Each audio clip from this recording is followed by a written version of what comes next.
என ஈன்றெடுத்த என் தாய் தந்தையருக்கும், எனக்கு ஜோதிட அறிவை புகட்டிய என் குருநாதர் டாக்டர் ஸ்ரீ வளர்ராஜன் ஐயா அவர்களுக்கும், என்னை வழிநடத்தி கொண்டிருக்கும் இந்த பிரபஞ்ச பேராற்றலுக்கும் என் முதல் நன்றியையும் வணக்கத்தையும் தெரிவித்துக் கொள்கிறேன். இப்போ நான் பேச போகிற விஷயம் எதை குறித்து அப்படின்னாக்கா, இது ஒரு ஜோதிட தகவல். இன்றைக்கி பார்த்தீங்கன்னாக்கா, யூடியூப் சேனல் ஓப்பன் பண்ணாவே முழுக்க முழுக்க கர்மவினை அப்படிங்கிற ஒரு டாபிக் தான் ஓடிட்டுருக்கு. இந்த கர்மவினை அப்படிங்கிற ஒரு விஷயத்தை நிறைய பேர் என்னென்ன தெரிஞ்சிக்காம, இந்த கர்மவினை எதனால் வருது, எங்கேருந்து துவங்குது, எங்கே முடியும், இது தொடர்கதையாக வந்துக்கிட்டே இருக்குமா, இது முடிஞ்சிருமா அப்படிங்கிற நிறைய சந்தேகங்கள் இந்த ஜனங்களுக்கு இருக்குது. அப்போது இந்த விஷயத்தை எப்படி இல்லாமலே செய்ய முடியுமா அப்படின்னாக்கா, முதல்ல அந்த ஒரு விஷயத்தை நல்லா தெரிஞ்சுக்கங்க. அதை இல்லாமல் பண்ணவே முடியாது, அது ஆகாத காரியம். கர்மவினை அப்படிங்கிறத முழுக்க முழுக்க அழிக்கவே முடியாது. காரணம் என்னன்னாக்கா, நீங்கள் பிறந்தப்பையே உங்களுடைய உடலோடு சேர்ந்து, உங்கள் உயிரோடு சேர்ந்து, உங்கள் ஆன்மாவோடு சேர்ந்து இணைந்து பிறந்தது தான் இந்த கர்மவினை அப்படிங்கிறது. ஒரு குழந்தை நிச்சயமாக பிறக்கும்னு சொல்லவே முடியாது, ஆனால் அந்த குழந்தை இறக்கும்னு சொல்லலாம். காரணம் என்ன அப்படின்னாக்கா, குழந்தை பிறக்கும் போதே அதுக்கு ஒரு செகண்டுக்கு முன்னாடி அந்த குழந்தையினுடைய மரணம் தான் பிறக்குது. அதுக்கப்புறம் அந்த குழந்தை ஜெனிக்குது. அந்த குழந்தை ஜெனிக்கும் போது அந்த கர்ம வினைகளும் சேர்ந்து பிறக்குது. முதல்ல கர்மவினை அப்படிங்கிறது என்னன்னு தெரிஞ்சுக்கங்க. மூதாதையர்கள், அதாவது நீங்கள், உங்கள் அப்பா, அவங்க அப்பா, அவங்க அப்பா, அதாவது தாத்தாவுனுடைய அப்பா செய்த நல்ல காரியமும் தீய காரியமும் உங்களை அடையும். நீங்கள் ஆண்மகனாக இருந்தால் உங்களை அடையும். உங்கள் மூலியமாக உங்களுக்கு வரப்போகிற துணைவியார் அந்த துன்பத்தை, கஷ்டத்தை, நல்லதையும் சரி, நல்வினை தீவினை அப்படின்னு ரெண்டு இருக்குது. நல்ல கர்மா, தீய கர்மா அப்படின்னு ரெண்டு இருக்குது. அந்த ரெண்டில் எதையாவது ஒன்று நீங்கள், உங்கள் குடும்பம், உங்கள் பிள்ளைகள் அனைவரும் சேர்ந்து அனுபவிப்பீங்க. அது கெட்டதாகவே தான் இருக்கணும் அப்படிங்கிற அவசியம் கிடையாது. நல்லா புரிஞ்சுக்கங்க. கர்ம வினை அப்படின்னாக்கா அதில் நல்வினை தீவினை அப்படின்ட்டு ரெண்டு இருக்குது.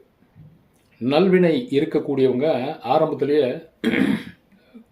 பிறப்பிலிருந்து மரணத்தின் தருவாய் வரையும் நல்ல செல்வாக்காகவும், நல்ல ஒரு இடத்துக்கு போனால் மதிப்பு மரியாதையோட அவர்கள் நினைத்த விஷயத்தை நினைத்த மாத்திரத்தில் நடத்தி கொள்ளும் அந்த சந்தர்ப்பங்களை படைத்தவர்களாக இருப்பாங்க, பெற்றவர்களாக இருப்பாங்க. அப்போ அவங்களுக்கு அந்த தீய கர்மா இல்லையா அப்படின்னா அவங்களுக்கும் இருக்குது. குழந்தையே இல்லாதவங்க அப்படின்னாக்கா கர்ம வினை இல்லாதவங்க அப்படின்னு அர்த்தம். ஒரு குழந்தையை தத்தெடுத்துட்டாங்கன்னாக்கா வந்துருச்சின்னு அர்த்தம். அதுக்காக குழந்தை தத்தெடுக்கக்கூடாதுன்னு சொல்லலை. அந்த குழந்தை அப்படிங்கிற 5ஆம் பாவம் அப்படிங்கிறது தான் பூர்வ புண்ணியம் அப்படின்னு சொல்லுவாங்க. அந்த 5ஆம் பாவத்திற்கு நேர் எதிரில் இருக்கக்கூடிய 10ஆம் பாவம் தான் கர்மஸ்தானம் அப்படின்னு சொல்கிறது. காலபுருஷ லக்னத்தின் 5ஆம் பாவம் சூரியன், அதற்கு 7ஆம் பாவம், அதுதான் லக்னத்திற்கு 10ஆம் பாவம், அது சனீஸ்வரன். அப்போ கர்மத்தை வழங்கும் தெய்வம், கர்ம வினைகளை வழங்கும் தெய்வம் சனீஸ்வரன். அதனுடைய பிரதிபலன்களை, அதற்குண்டான பலாபலன்களை வழங்கக்கூடியவர் சனீஸ்வரன். இப்போ இந்த கர்ம வினைகளை எல்லாம் போக்கிட முடியுமா, அதிலிருந்து தப்பிக்கலாமா அப்படின்னாக்கா, மழை வருது அப்படின்னா குடைபிடிக்கலாம். ரொம்ப வெயில் அடிச்சிச்சுனாக்கா செருப்பு போட்டுட்டு நடக்கலாம். இதுதான் அதிலிருந்து தப்பிக்கக்கூடிய விஷயம். மழையை நிறுத்த முடியாது, சூரியனையும் தடுக்க முடியாது, மறைக்க முடியாது. அதை போல கர்மவினையை ஒட்டு மொத்தமாக அழிக்கவே முடியாது. அதிலிருந்து தப்பிக்கும் வழிதான் விதியை மதியால் வெல்லலாம் அப்படின்னு சொல்லக்கூடிய விஷயங்கள். அதுதான். அதற்கு தகுந்தால் போல நம்மளுடைய வாழ்க்கை முறையை மாற்றிக்கணும். இந்த விஷயங்களை குறைக்க முடியுமா, இதிலிருந்து தப்பிக்க, அதாவது ஓரளவுக்காகுது இதிலிருந்து தப்பிக்க முடியுமா அப்படின்னாக்கா, தர்மத்தின் வழியில் தான் கர்மம் வெளியேறும், தீய கர்மங்கள் வெளியேறும். நீங்கள் தர்மம் பண்ண உங்களுடைய கர்ம வினைகள், பூர்வ கர்ம வினைகள், பூர்வ பாவ வினைகள் எல்லாமே அந்த தர்மத்தின் வழியாகத்தான் வெளியேறும்.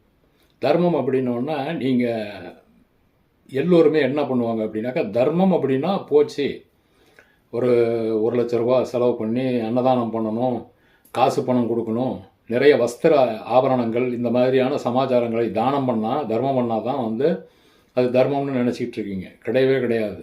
பணங்காசே இல்லாமல் தினமும் 10 ரூபாயும் 50 ரூபாயும் 100 ரூபாயும் சம்பாரிச்சுக்கிட்டு இருக்கிறவங்க என்ன பண்ணுவாங்க? அதனால் அவர்களுக்கு நமக்கு வசதியே இல்லை, பண வசதியே கிடையாது அப்படிங்கிறவங்க என்ன பண்ண முடியும்? அவங்க என்ன பண்ணுவாங்க, என்ன பண்ணணும் அப்படின்னாக்கா, கொஞ்சம் சர்க்கரையை வாங்கி, அரிசியை வாங்கி எறும்பு புத்தில் போடுங்க. அதில் 1000 உயிர்கள் இருக்குது. அதுவும் தின்னுட்டு யார் போட்டாங்க, யார் நீங்கள் யார் என்னென்னு அடையாளமெல்லாம் தெரிஞ்சிக்காது. அது தின்னு அதனுடைய வயிறு நிரம்பிச்சுனாக்கா அது மனதார உங்களை பாராட்டும். அப்போ அந்த உயிர்களை கணக்கு போட்டு பார்த்தீங்கன்னா 1000 உயிர்கள் இருக்கும். 1000 உயிர்களுக்கு உணவளிக்கிறீங்க. உயிரின் அளவு பெரிது சிறிது அப்படின்ட்டுலாம் கிடையாது. எல்லோருக்கும் உயிரின் அளவு ஒரு புள்ளி தான். உயிர்காரகன், உயிர் புள்ளிங்கிறது கேது. அதனால தான் கேது வந்து ஒரு வட்டம், பூஜ்ஜியம் அப்படின்னு சொல்லியிருக்காங்க. கண்ணதாசன் பாடலில் சொன்னது மாதிரி, பூஜ்ஜியத்திற்குள்ளே ஒரு ராஜ்யத்தை ஆண்டு கொண்டு புரியாமலே இருப்பான் ஒருவன் அப்படின்னு.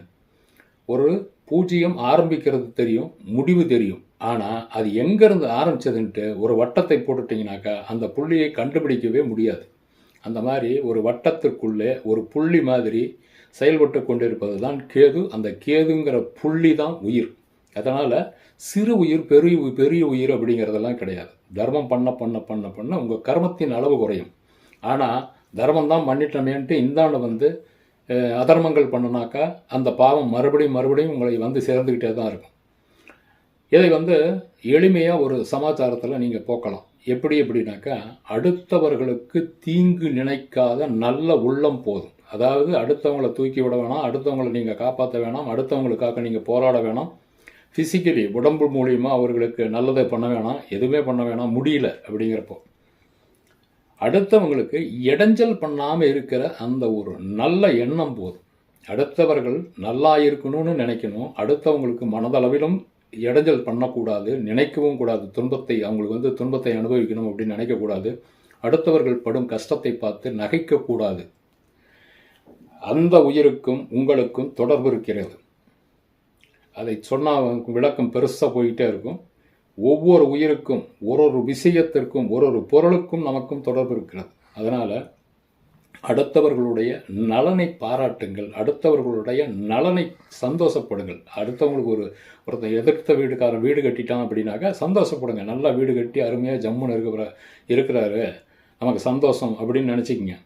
அந்த விஷயத்தை இந்த பிரபஞ்சம் அப்படிங்கிறது உங்களுக்கு திரும்ப கொடுக்கும். நீங்கள் எதையோ பார்த்து ஆசைப்படுறீங்க, எதையோ பார்த்து சந்தோஷப்படுறீங்க அப்படின்னா அப்போ இது மேலே இவருக்கும் ஆசை இருக்குது, இவருக்கு கொடுக்கலாம், இதை அழகாக அனுபவிக்கிறார் அப்படின்னு சொல்லி அந்த விஷயத்தை இந்த பிரபஞ்ச பேராற்றல் உங்களுக்கும் தரும். அதனால் கர்ம வினைகளை தேடி தேடி தேடி தேடி கண்டுபிடிச்சி போய் அழிக்கிறது அப்படிங்கிறது நடக்காத காரியம். அதற்காக கோயில்கள் இருக்குதா அப்படின்னா இருக்குது. லக்னம் 5 9 1 5 9 இது தர்மத்திருகோணம். இந்த தர்மத்திருகோணத்தை அழிக்க வல்ல ஒரு சக்தி எது அப்படின்னாக்கா 4 8 12 அப்படிங்கிற ஸ்தானங்கள் தான். அந்த 4 8 12ஐ சரிப்படுத்தினா உங்களுடைய அந்த பூர்வ கர்மா அப்படிங்கிறது தனியும், குறையாது. ஒரு தராசு தட்டில் ஒரு பக்கம் வந்து பாவம் இருக்குது, ஒரு பக்கம் புண்ணியம் இருக்குது.